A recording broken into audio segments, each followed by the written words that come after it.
Hi hello welcome to AK Delight. ಎಲ್ಲರಿಗೂ ನಮಸ್ಕಾರ. ನಾನು ನಿಮ್ಮ ಅಕ್ಷತಾ. ಇವತ್ತು ನಾನು ಈ ಬೇಸಿಗೆಗೆ ತಂಪಾದಂತಹ ಆ್ಯಪಲ್ ಮಿಲ್ಕ್ ಶೇಕ್ ರೆಸಿಪಿಯನ್ನು ನಿಮ್ಮ ಮುಂದೆ ತಂದಿದ್ದೇನೆ. ಬನ್ನಿ ಹಾಗಿದ್ರೆ ಈ ರುಚಿಕರವಾದಂತಹ ತಂಪಾದಂತಹ ಆ್ಯಪಲ್ ಮಿಲ್ಕ್ ಶೇಕನ್ನು ಹೇಗೆ ಮಾಡೋದು ಅಂತ ನೋಡೋಣ. ಅದಕ್ಕೂ ಮೊದಲು ಯಾರೆಲ್ಲ ನಮ್ಮ ಚಾನೆಲ್ಗೆ ಸಬ್ಸ್ಕ್ರೈಬ್ ಆಗಲಿಲ್ಲೋ ಪ್ಲೀಸ್ ಸಬ್ಸ್ಕ್ರೈಬ್ ಆಗಿ. ನೋಡಿ, ಇಲ್ಲಿ ಈ ಆ್ಯಪಲ್ ಮಿಲ್ಕ್ ಶೇಕ್ ಮಾಡಲಿಕ್ಕೆ ನಾನಿಲ್ಲಿ 2 ಆ್ಯಪಲನ್ನು ಚೆನ್ನಾಗಿ ತೊಳೆದು ತಗೊಂಡಿದ್ದೇನೆ. ಇನ್ನಿದರ ಹೊರಗಿನ ಸಿಪ್ಪೆಯನ್ನೆಲ್ಲ ಈ ರೀತಿ ತೆಗೆದುಕೊಳ್ಳುವ. ಸಿಪ್ಪೆ ಎಲ್ಲ ತೆಗೆದ್ರೆ ನಮಗೆ ಮಿಲ್ಕ್ ಶೇಕ್ ಬಣ್ಣವು ಬಿಳಿಯಲ್ಲೇ ಬರ್ತದೆ, ಇಲ್ಲದಿದ್ದರೆ ಸಿಪ್ಪೆಯ ಕಲರಲ್ಲಿ ಬರ್ತದೆ ಮಿಲ್ಕ್ ಶೇಕ್. ಹಾಗೆ ಕೆಲವು ಮಕ್ಕಳಿಗೆಲ್ಲ ಅಷ್ಟು ಖುಷಿ ಆಗೋದಿಲ್ಲ ಸಿಪ್ಪೆ ಹಾಕಿದರೆ. ನಿಮಗೆ ಇಷ್ಟ ಇದ್ದರೆ ಸಿಪ್ಪೆ ಇರಲಿ, ಹಾಗೆ ಸಿಪ್ಪೆ ತೆಗಿಬೇಕು ಅಂತಿಲ್ಲ. ನೋಡಿ, ಈ ಆ್ಯಪಲಿನ ಹೊರಗಿನ ಸಿಪ್ಪೆಯೆಲ್ಲ ಈ ರೀತಿ ಚೆನ್ನಾಗಿ ತೆಗೆದುಕೊಳ್ಳುವ. ನೋಡಿ, ಇದೀಗ ಸಿಪ್ಪೆ ತೆಗೆದಂತಹ ಆ್ಯಪಲ್. ಇನ್ನಿದನ್ನು ಕಟ್ ಮಾಡಿಕೊಳ್ಳುವ, ಸಣ್ಣ ಸಣ್ಣ ತುಂಡುಗಳನ್ನಾಗಿ ಕಟ್ ಮಾಡಿಕೊಳ್ಬೇಕು. ಹಾಗೆ ಈ ಒಳಗಿನ ಬೀಜ ಎಲ್ಲ ತೆಗೆದು ಆ್ಯಪಲನ್ನು ಚೆನ್ನಾಗಿ ಕ್ಲೀನ್ ಮಾಡಿಕೊಳ್ಳಿ ಫಸ್ಟಿಗೆ. ಇನ್ನೇನು ಬೇಸಿಗೆಗಾಲ ಎಲ್ಲ ಸ್ಟಾರ್ಟ್ ಆಯಿತು, ಸೂರ್ಯನ ಶಾಖವು ಜಾಸ್ತಿ ಆಗ್ತಾ ಬರ್ತಾ ಇದೆ. ಇನ್ನು ಎಲ್ಲರೂ ಈ ತಂಪಾದ ಪಾನೀಯದ ಮೊರೆ ಹೋಗುವುದು ಸಾಮಾನ್ಯ. ಹಾಗಾಗಿ ಹೀಗಿರುವ ಜ್ಯೂಸ್ಗಳನ್ನೆಲ್ಲ ಮನೆಯಲ್ಲೇ ಮಾಡಿ ಕುಡಿಬಹುದು. ನೋಡಿ, ಆ್ಯಪಲನ್ನೆಲ್ಲ ಕ್ಲೀನ್ ಮಾಡಿ ಇಟ್ಟಾಗಿದೆ. ಇನ್ನಿದನ್ನು ಸಣ್ಣ ಸಣ್ಣ ತುಂಡುಗಳನ್ನಾಗಿ ಕಟ್ ಮಾಡಿಕೊಳ್ಳುವ.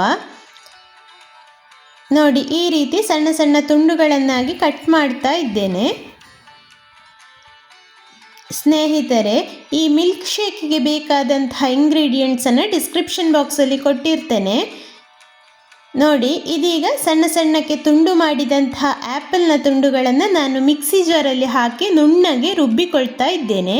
ಹಾಗೆ ಇದರ ಜೊತೆಯಾಗಿ ನೆನೆಸಿಟ್ಟುಕೊಂಡಂತಹ ಬಾದಾಮಿ ಹಾಗೆ ಗೋಡಂಬಿ, ಒಂದು 4 ಬಾದಾಮಿ ಹಾಗೆ ಒಂದು 6-7 ಗೋಡಂಬಿ, ನೆನೆಸಿಟ್ಟುಕೊಂಡಂತಹ ಒಂದು 3 ಖರ್ಜೂರ, ಬೀಜ ತೆಗೆದಂತಹ ಖರ್ಜೂರ, ಇಷ್ಟನ್ನು ಹಾಕಿ ಒಂದು ಸಲ ರುಬ್ಬಿಕೊಳ್ತಾ ಇದ್ದೇನೆ. ನಾವು ಮನೆಯಲ್ಲೇ ಮಾಡಿಕೊಳ್ಳುವ ಕಾರಣ ಅದಕ್ಕೆ ಖರ್ಜೂರ, ಬಾದಾಮಿ ಹಾಗೆ ಗೋಡಂಬಿ ಇಷ್ಟನ್ನು ಆ್ಯಡ್ ಮಾಡಿಕೊಳ್ಬಹುದು. ಇನ್ನಿದಕ್ಕೆ ಒಂದು 3 ಚಮಚ ಆಗುವಷ್ಟು ಸಕ್ಕರೆಯನ್ನು ಆ್ಯಡ್ ಮಾಡಿಕೊಳ್ತಾ ಇದ್ದೇನೆ. ನಿಮಗೆ ಸ್ವಲ್ಪ ಸಿಹಿ ಜಾಸ್ತಿ ಬೇಕು ಅಂತಿದ್ರೆ ಜಾಸ್ತಿ ಆ್ಯಡ್ ಮಾಡಿಕೊಳ್ಳಿ. ಸಕ್ಕರೆ ಆ್ಯಡ್ ಮಾಡಿ ಇನ್ನು ನುಣ್ಣಗೆ ರುಬ್ಬಿಕೊಳ್ಬೇಕಿದನ್ನು.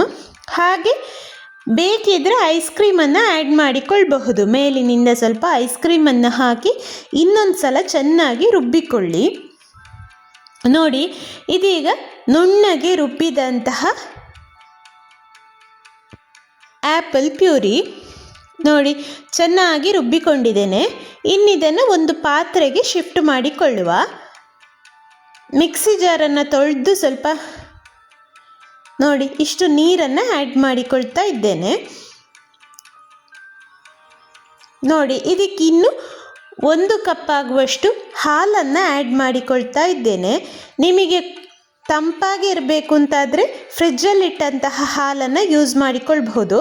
ಇಲ್ಲ ವಾರ್ಮ್ ಬೇಕು ಅಂತಾದರೆ ಫ್ರಿಜ್ಜಲ್ಲಿ ಇಡದಂತಹ ಹಾಲನ್ನು ಯೂಸ್ ಮಾಡಿಕೊಳ್ಳಿ. ನಿಮ್ಮ ಆಪ್ಷನಲ್, ಬೇಕಾದಾಗೆ ಆ್ಯಡ್ ಮಾಡಿ ಕನ್ಸಿಸ್ಟೆನ್ಸಿ ನೋಡಿಕೊಂಡು ಆ್ಯಡ್ ಮಾಡಿಕೊಳ್ಳಿ. ನೋಡಿ, ಇಷ್ಟ ಆದರೆ ನಮ್ಮ ರುಚಿಕರವಾದಂತಹ ಆ್ಯಪಲ್ ಮಿಲ್ಕ್ ಶೇಕ್ ರೆಡಿ ಆಗ್ತದೆ. ಇನ್ನಿದನ್ನು ಸರ್ವ್ ಮಾಡಿ ಎಂಜಾಯ್ ಮಾಡಿ.